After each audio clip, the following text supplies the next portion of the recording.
중국 사대기서 수호전. 수호전은 중국 사대기서 중 하나로 인정받는 중국의 고전소설로 이후 유행했던 무협소설의 원조로 일컬어진다. 원나라 말 신혜암이 원작을 쓰고 삼국지연의 의 작가인 나관중이 손질했다는 설이 대세지만 신혜암이 실존인물이었는지는 불분명하다. 아무튼 신혜암은 이 작품을 통해 당시 사회의 모순과 권력 구조를 신랄하게 비판했습니다.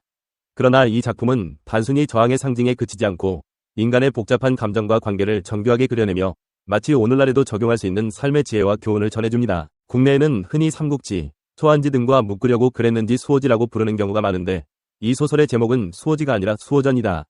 흥미롭게도 수호전은 다른 사대기서와는 다른 독특한 특징을 가지고 있습니다. 이 작품은 고위층보다는 하층민, 즉 당시 사회에서 소외된 계층의 삶을 조명합니다. 이들은 체제에 순응하지 않고 저항을 택하며 이 과정에서 독자들은 권력의 부조리함과 민중의 희망을 동시에 엿볼 수 있습니다. 108명의 영웅들은 단순한 폭도나 반란군이 아니라 부패한 세상의 정의를 구현하려는 비극적 영웅들로 그려집니다. 수호전에 등장하는 인물 중에 실존 인물로는 송강 이외 조계, 손립, 두천, 이충, 왕륜, 박락, 여사낭, 정표, 고구, 동관, 양전, 채경, 후몽, 장숙야, 이사사, 왕품, 왕환 등이 있다.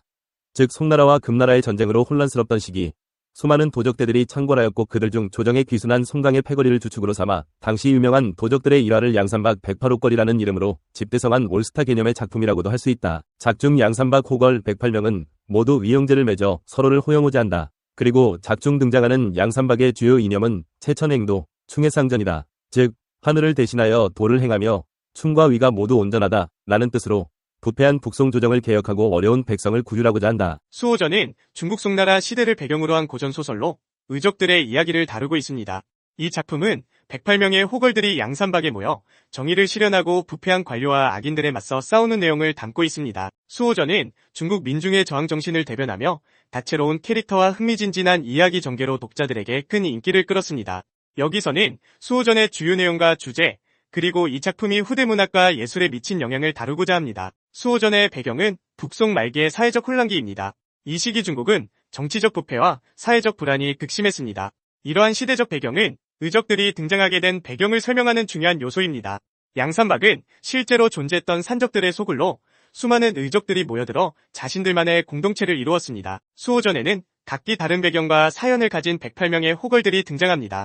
이들은 양산박에 모여 정의를 실현하고 부패한 관료와 악인들에 맞서 싸웁니다. 주요 등장인물로는 다음과 같은 인물들이 있습니다. 양산박의 리더인 송강은 위협심과 충의를 지닌 인물로 뛰어난 리더십과 전략적 능력을 가지고 있습니다. 양산박의 규율과 질서를 세우며 동료들을 이끌어 나갑니다. 원래는 현령의 하급 관리였으나 부패한 관료들의 억압에 반발하여 양산박에 합류하게 됩니다. 송강의 오른팔로 뛰어난 전략가인 노준이는 지혜롭고 용맹스러우며 송강을 도와 양산박을 이끌어 나갑니다. 많은 전투에서 전략을 세워 승리를 이끕니다.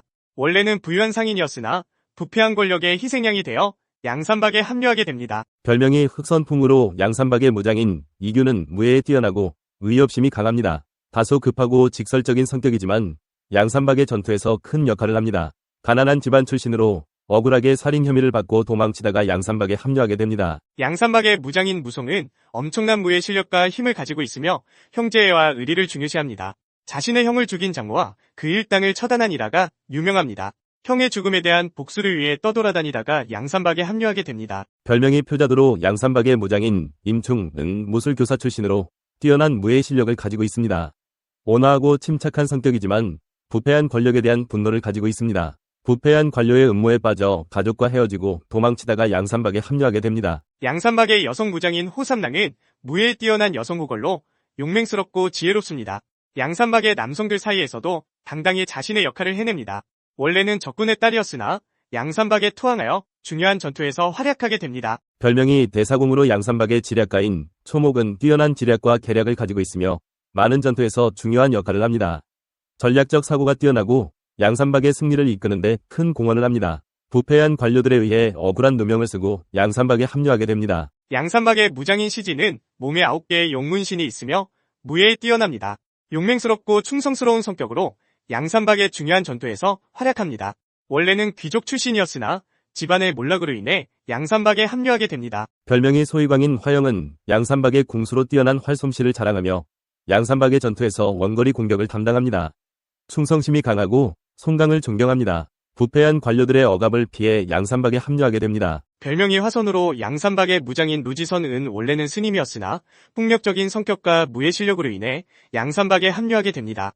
호쾌한 성격으로 동료들에게 인기가 많습니다. 억울하게 살인 혐의를 받고 도망치다가 양산박에 합류하게 됩니다. 수호전은 중국 고전 소설로 다양한 배경과 사연을 가진 인물들이 양산박에 모여들게 되는 과정을 그립니다. 각 인물들은 부패한 사회 구조와 억압에 반발하여 위협심과 충의를 지니고 양산박으로 모여듭니다. 대표적인 인물로는 송강, 노준해, 이교, 무송, 임충, 화영, 루지선, 시진 등이 있습니다. 이들은 모두 부당한 대우와 억울한 누명을 쓰고 정의를 실현하기 위해 양산박에 합류합니다. 양산박의 호걸들은 부패한 관료와 악인들에 맞서 싸우며 다양한 전투와 모험을 겪습니다.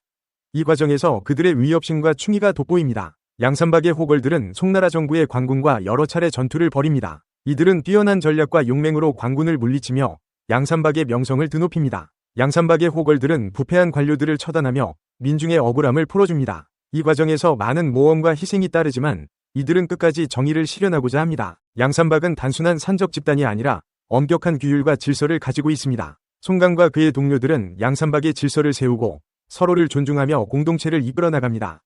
양산박은 송나라 정부와 끊임없이 갈등을 겪습니다. 이들은 때로는 정부에 협력하기도 하고 때로는 맞서 싸우기도 합니다. 송나라 정부는 양산박의 세력을 두려워하며 이들을 제거하기 위해 여러 차례 시도하지만 번번이 실패합니다. 결국 송강과 그의 동료들은 정부와 협력하여 외부의 침략을 막고 민중을 보호하기 위해 힘을 합칩니다. 수호전의 결말은 양산박의 호걸들이 송나라 정부와의 협력 속에서 외부의 침략을 막고 정의를 실현하는 것으로 끝납니다. 이 과정에서 많은 호걸들이 희생되지만 이들의 위협심과 충의는 후대에 큰 영향을 미칩니다. 수호전은 송나라 시대를 배경으로 한 이적들의 이야기로 위협심과 충애, 반란과 자유에 대한 주제를 다룹니다. 이 작품은 중국 민중의 저항 정신을 대변하며 다채로운 캐릭터와 흥미진진한 이야기 전개로 독자들에게 큰 인기를 끌었습니다. 수호전은 후대 문학과 예술에 많은 영향을 주었으며 의적 이야기와 저항 정신을 다루는 작품들에게 큰 영감을 주었습니다. 수호전은 단순한 고전 소설을 넘어 중국 문학과 문화에서 중요한 위치를 차지하고 있습니다. 여러분, 드디어 6,000번째 동영상을 올렸습니다. 여러분의 따뜻한 응원과 성원이 없었다면 이 순간은 가능하지 않았을 것입니다. 함께 이 여정을 걸어오며 매일 조금씩 성장할 수 있었던 것은 바로 여러분 덕분입니다. 이 비디오가 유용했다면 좋아요와 구독 버튼을 눌러주세요. 건강한 삶을 위한 더 많은 팁을 공유할 테니 계속해서 성필원 채널을 지켜봐주세요. 감사합니다. 평생을 광인으로 살다가 마침내 제정신으로 죽을 성필원, 여기 잠들다. 2001년 조용히 은퇴하고 2004년 40대 후반의 나이에 카보는 세속의 모든 일에 런더리가 난까닭에 예술마을 헤이르의 품에 자신을 안겼다. 그는 이렇게 말했다. 이제 이곳에서 나에게 허락된 후반기 남은 생을 조용히 모든 근심을 털어내고 살리라. 운명이 허락한다면 나는 이 안식처 천사가 준 행복한 은거지에서 삶을 마치리라. 자유와 평온과 여유로움에 이 은둔지를 바치리라. 어느 비바람 몫이 쉬던 날 서재에 앉은 채로 그는 자신의 바람대로 자유롭게 살다가 자유인으로 갔다. 그의 한 제자는 훗날 이렇게 평했다. 그는 무계획적인 철학자였지만 학문과 세속의 지혜를 결합시킨 최초의 인텔리겐치아였고 언제나 남과 완전히 다르고 색다른 글을 쓰고 싶어 했다.